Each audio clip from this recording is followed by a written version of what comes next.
ಸಿದ್ದರಾಮಯ್ಯನವರು ಹೇಳ್ತಾರೆ ಬಿಜೆಪಿ ಚುನಾವಣಾ ಮುನ್ನ ಅವಸರವಾಗಿ ತೀರ್ಮಾನ ತೆಗೆದುಕೊಂಡಿದ್ದು, ಮತ್ತೊಂದು ಕಡೆ ಉಷ್ರಾ ಹಂಗಲ್ಲ. ಆಯ್ತಪ್ಪ, ಆಯ್ತು ಒಂದು ನಿಮಿಷ ಕೇಳು.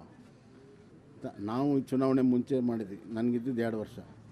ಸಿದ್ದರಾಮಯ್ಯ 5 ವರ್ಷ ಇದ್ನಲ್ಲಪ್ಪ ಹಿಂದೆ. ಯಾಕೆ ಮಾಡಲಿಲ್ಲ? ಅಲ್ಲಿ ಹುಬ್ಬಳ್ಳಿಯಲ್ಲಿ ಸಮಾವೇಶಕ್ಕೆ ಬಂದು ಒಂದು ಶಬ್ದನೂ ಮಾತನಾಡದೆ ಓಡಿ ಬಂದ್ರಲ್ಲ. SC ಸಮುದಾಯದ ಸಮಾವೇಶದಲ್ಲಿ 5 ವರ್ಷ ಆಯ್ತಲ್ಲ, ಯಾಕೆ ಮಾಡಲಿಲ್ಲ? 10 ಜನ ತೀರ್ಕೊಂಡ್ರು ಈ ಹೋರಾಟದಲ್ಲಿ, ಯಾಕೆ ಮಾಡಲಿಲ್ಲ? ನಮಗೇನು ಬುದ್ಧಿ ಹೇಳ್ತಾರೆ? ನಾವು ಇದ್ದಂಥ ಸಮಯದಲ್ಲಿ ಅದಕ್ಕೆ ಸಂಪೂರ್ಣತೆಯನ್ನು ತೊಗೊಂಡು ಬಂದು ಎಷ್ಟು ಕೆಲಸಗಳನ್ನು ಮಾಡಿದ್ದೀವಿ. ಕ್ಯಾಬಿನೆಟ್ ಸಬ್ ಕಮಿಟಿ ಮಾಡಿ ವರದಿ ಬಂದು ಒಂದು ದಿವಸದಲ್ಲಿ ಆ ನಿರ್ಣಯವನ್ನು ಮಾಡಿದ್ವಿ. ಒಂದು ದಿವಸ ತಡ ಮಾಡದೆ ಮಾಡಿದ್ದೇವೆ. ಇದು ನಮ್ಮ ಬದ್ಧತೆ.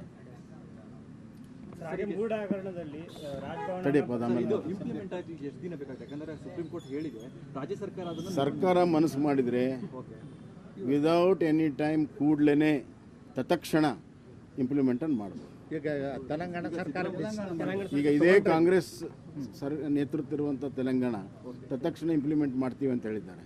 ಅದನ್ನು ಇಲ್ಲಿ ಮಾಡಿದರೆ ಈ ಸಮಾಜಕ್ಕೆ ನ್ಯಾಯ ಕೊಟ್ಟಂಗಾಗುತ್ತೆ. ಮತ್ತು ಎರಡನೇದಾಗಿ ಸಿದ್ದರಾಮಯ್ಯವರು ಏನು ಶಿಫಾರಸು ಮಾಡಿದ್ರು ದಿಲ್ಲಿಗೆ, ಅವರು ಇದನ್ನು ಶಾಶ್ವತವಾಗಿ ಆಗದೇ ರೀತಿಯಲ್ಲಿ 341 ಅಮೆಂಡ್ಮೆಂಟ್ ತರಬೇಕು ಅಂತ ಮಾಡಿದರು. 341 ಅಮೆಂಡ್ಮೆಂಟ್ ಅಂದರೆ ಇವತ್ತಿನ ಪಾರ್ಲಿಮೆಂಟನ್ನು ನೋಡಿದಾಗ ಅದು ಆಗದಿರುವಂಥ ಪರಿಸ್ಥಿತಿ. 341 ಅಮೆಂಡ್ಮೆಂಟ್ ಮಾಡಿ ಅಂತ ಹೇಳಿದವರು ಇವತ್ತು ನಾವು ಯಾವಾಗ ಯಾವ ಸಂದರ್ಭದಲ್ಲಿ ಶಿಫಾರಸು ಮಾಡಿ ನಾವೇನು 341 ಅಮೆಂಡ್ಮೆಂಟ್ ಮಾಡಿ ಅಂತ ಹೇಳಿಲ್ಲ. ನಮಗಿರೋಂಥ ಅವ್ರಿಗಿರೋ ವ್ಯತ್ಯಾಸ ಇದೆ. ನಮ್ಮ commitment without any constitution amendment it can be done. That's what 341 ಪ್ರೈಸೋ ಸೇಸ್. ಅದನ್ನು ನೋಡೋಕ್ತಾ ಇರಲಿಲ್ಲ ಅವರು.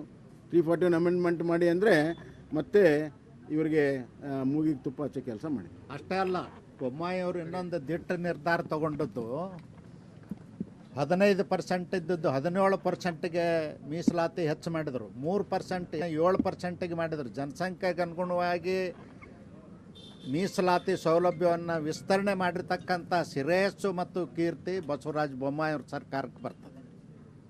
ಅದನ್ನೇ ನೋಡಬೇಕು. ವಿಚಾರದಲ್ಲಿ ರಾಜಭವನ ದುರುಪಯೋಗ ಆಗ್ತಾ ಇದೆ ಅಂತ ರಾಜ್ಯಪಾಲರ ಮೂಲಕ ಸರ್ಕಾರವನ್ನು ಅಸ್ಥಿರಗೊಳಿಸುವ ಪ್ರಯತ್ನವನ್ನು ಕೇಂದ್ರ ಬಿಜೆಪಿ ನಾಯಕರು ಮಾಡ್ತಾ ಇದ್ದಾರೆ ಅಂತ. ಹಿಂದೆ the great Hansraj Bharadwaj, most controversial and questionable governor, Congress ಸರ್ಕಾರ UPA ಸರ್ಕಾರ ಇತ್ತು. ಇಲ್ಲಿ ದಿ ಗ್ರೇಟ್ ಹಂಸರಾಜ್ ಬರದರಾಜ್ ಇದ್ದ.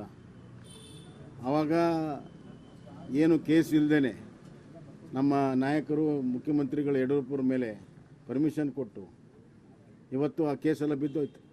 ಸ್ಟ್ರಿಕ್ಚರ್ ಪಾಸ್ ಮಾಡಿದ್ದಾರೆ. ಕಾಂಗ್ರೆಸ್ನವರು UPA ಸರ್ಕಾರ ಕ್ಷಮೆ ಕೇಳ್ತದ? ಹಂಸರಾಜ್ ಬರದರಾಜ್ ಇಲ್ಲ.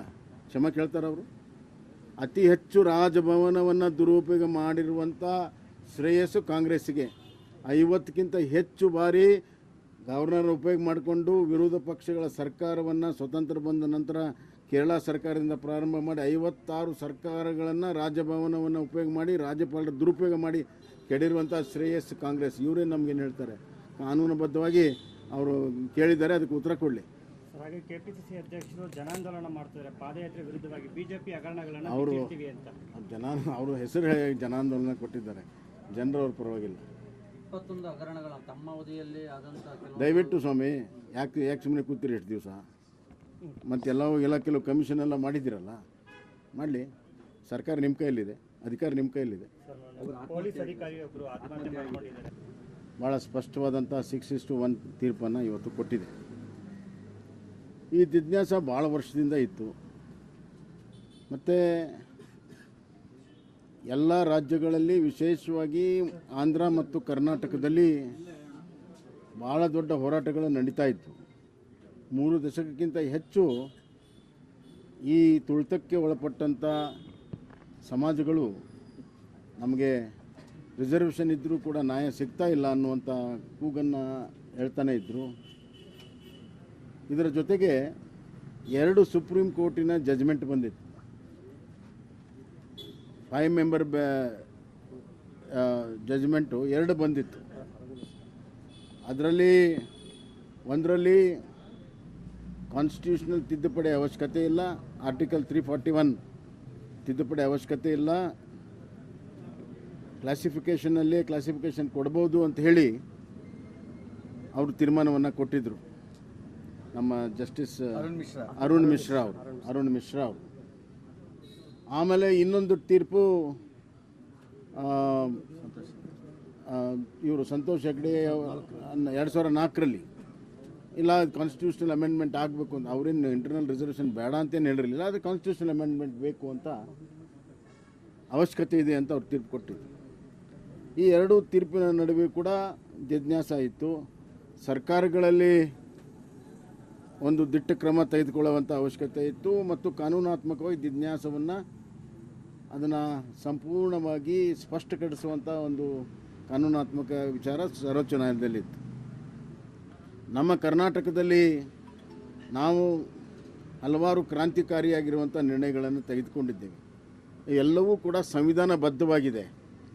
ಸಂವಿಧಾನಬದ್ಧವಾಗಿ ಜನಸಂಖ್ಯೆಗೆ ಅನುಗುಣವಾಗಿ ರಿಪ್ರೆಸೆಂಟೇಷನ್ ಕೊಡಬೇಕು ರಿಸರ್ವೇಷನಲ್ಲಿ ಅಂತ ಏನು 341 ಹೇಳ್ತದೆ, ಅದರ ಅನುಗುಣವಾಗಿ ಇವತ್ತು ನಾವೆಲ್ಲ ವಿಪಕ್ಷಗಳನ್ನು ಸೇರಿಸಿ ನಮ್ಮ ಕಾಲದಲ್ಲಿ ಅಸೆಂಬ್ಲಿಯಲ್ಲಿ ನಾವು ಅದನ್ನು ಆ್ಯಕ್ಟ್ ಮಾಡಿ SC STಗೆ ಹೆಚ್ಚಿಗೆ ಮಾಡಬೇಕು, STಗೆ 7% ಮತ್ತು SCಗೆ 17% ಮಾಡಬೇಕು ಅನ್ನುವಂಥ ಒಂದು ಮಹತ್ವದ ಒಂದು ತೀರ್ಮಾನ ಮಾಡಿದ್ದೇವೆ. ಅದು ಕೂಡ ಬರುವಂಥ ದಿನಗಳಲ್ಲಿ ಎಲ್ಲ ಕಡೆ ಚರ್ಚೆಯಾಗಿ ಪಾರ್ಲಿಮೆಂಟಲ್ಲೂ ಚರ್ಚೆಯಾಗಿ ಒಂದು ಇತ್ಯರ್ಥ ಆಗುವಂಥ ಸಂದರ್ಭ ಇದೆ.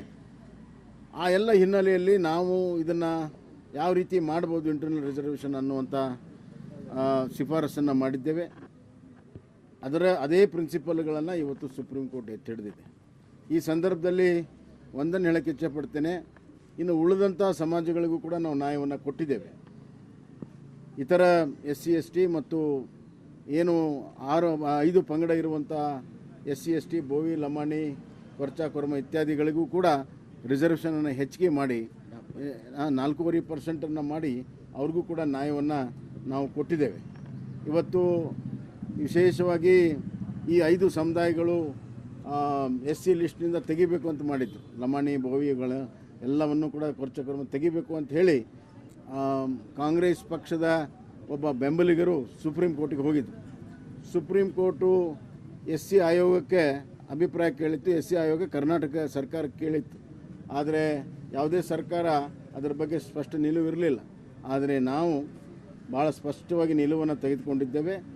ಮೈಸೂರು ಮಹಾರಾಜ ಕಾಲದಿಂದ ಈ ರಿಸರ್ವೇಷನ್ನಲ್ಲಿ ಬರ್ತವೆ. ಹೀಗಾಗಿ ಇವು ಎಲ್ಲಿವರೆಗೂ ರಿಸರ್ವೇಷನ್ ಇರ್ತದೆ ಅಲ್ಲಿವರೆಗೂ SC ಲಿಸ್ಟಲ್ಲಿ ಬೋವಿ, ಲಮಾಣಿ, ಕೊರ್ಚಾ, ಕೊರ್ಮ ಮತ್ತು ಇತ್ಯಾದಿಗಳು SCಯಲ್ಲೇ ಇರಬೇಕು ಅಂಥೇಳಿ ಸ್ಪಷ್ಟವಾದಂಥ ನಿಲುವನ್ನು ತೆಗೆದುಕೊಂಡು ಅವ್ರಿಗೂ ಕೂಡ ನ್ಯಾಯವನ್ನು ಕೊಡುವಂಥ ಕೆಲಸ ಮಾಡಿದ್ದೇವೆ. ಹೀಗೆ ತುಳಿತಕ್ಕೆ ಒಳಪಟ್ಟಂಥ ಜನಕ್ಕೆ ಅವಕಾಶಗಳು ಕೊಟ್ಟರೆ ಅವರಲ್ಲಿ ಪ್ರತಿಭೆ ಇದೆ. ಪ್ರತಿಭೆಗೆ ಇವತ್ತು ಒಂದು ಅವಕಾಶ ಬೇಕಾಗಿದೆ. ಆ ಅವಕಾಶವನ್ನು ಕೊಡುವಂಥ ಒಂದು ತೀರ್ಮಾನ ಇದಾಗಿದೆ. ಶಿಕ್ಷಣ ಮತ್ತು ಉದ್ಯೋಗ ಇದರಲ್ಲಿ ಅವರಿಗೆ